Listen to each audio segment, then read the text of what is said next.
Cosmos held their press conference there in a room aptly named the Hunt Room, as if Pele was the prize catch.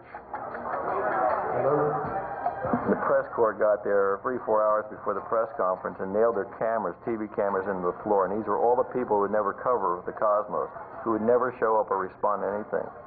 And the sign said, capacity 143 people. There must have been 300 reporters from all over the world. Cameras right in front, please move back. And Pele, was on Pele time, which means that he was 2 hours late. Steve and Jay were waiting for us. Where the hell is he? Where the hell is he? He's coming, he's coming. And on my immediate left, Stephen J. Ross, Chairman of the Board and President of Warner Communications. And now at the door, the legend, the great one, the King, Pele.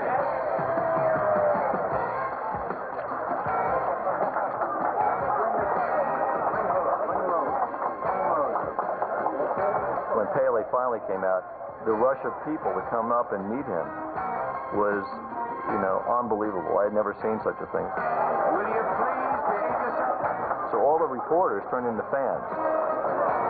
We finally calmed the press corps down. One person was heckling us from the back, and we were looking behind the lights, and it's Dick Young up on a platform talking about the denigration of professional baseball, how soccer would ruin the sport of baseball.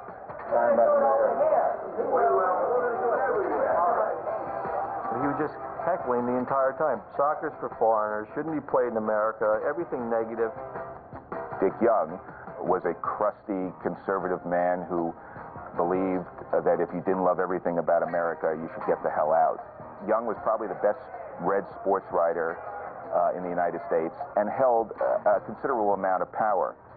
To him, the only story was that Warner's was shelling out this, obscene amount of cash for somebody he never heard of. O soccer chegou nos Estados Unidos. Pode se espalhar por aí.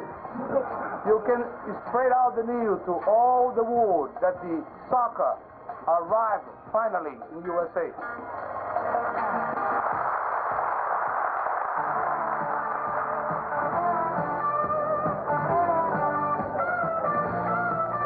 Within 10 seconds of time it took Pele to sign his contract, it all changed. Finally this evening, something about an extraordinary man from Brazil who's been Soccer superstar Pele. Today in New York City, Pele, the greatest soccer player who ever lived. Everywhere in the world, people knew that there was a Cosmos soccer team in New York and that Pele played on it.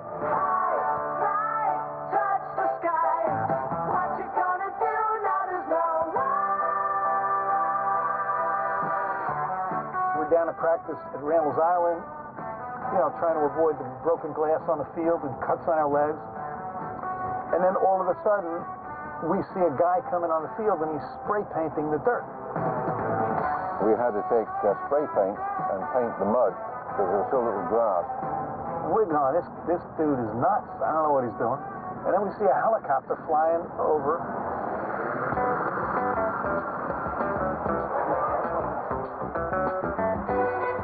the image was irresistible that this was the beginning of a Greek piece of theater, if you like. That Pele was stepping in here to save this league from being trite and ordinary, that he was going to move it into the realm of a big-time league.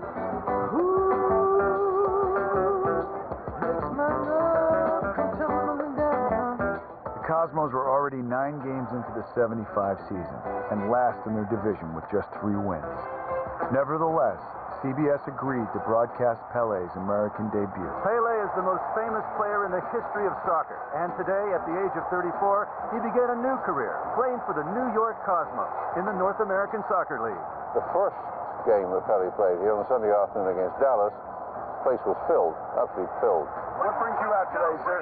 Curiosity. The guy's worth $4 million. I got to see him. I've never seen a soccer game in my life. We could have gotten in 2 or 3 times as many. It was a huge, huge game.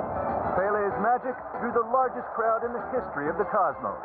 Mr. Ross calling up, how many have we sold? How many have we sold? I came to see Pele because I compare him to Muhammad Ali in soccer guys. 1 minute the place dead, the next minute the whole place is alive. He doesn't know what the field is like. It could be anything. It could be up and down, in and out, all around. But he played in it. He could have said, I'm not playing on that field. He didn't. He played 90 minutes. Enough said. And when the cameras pointed to the field, it was green, it was beautiful.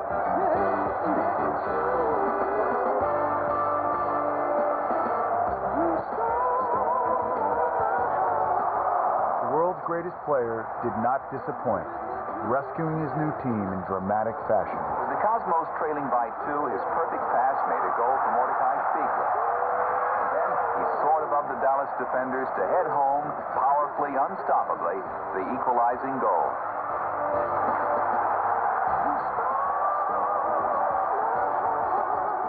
When the game was over, Pele was in the shower. The locker room was packed with reporters. He gestured me from the shower. He goes, psst, psst, psst. So I go to him, and he says, Rafael, this is the first and the last game I play here. How can you say this to me? I mean, you know, don't you see it's a big success? How can you possibly say that to me? He says, you know, the most important thing in my life is my feet. And look at my feet. I have a fungus that I have contracted here. I'm not playing with you anymore. I said, Pele, this is green paint. That we painted the field green. He could not believe it. His first season would be the Cosmos' last on Randall's Island.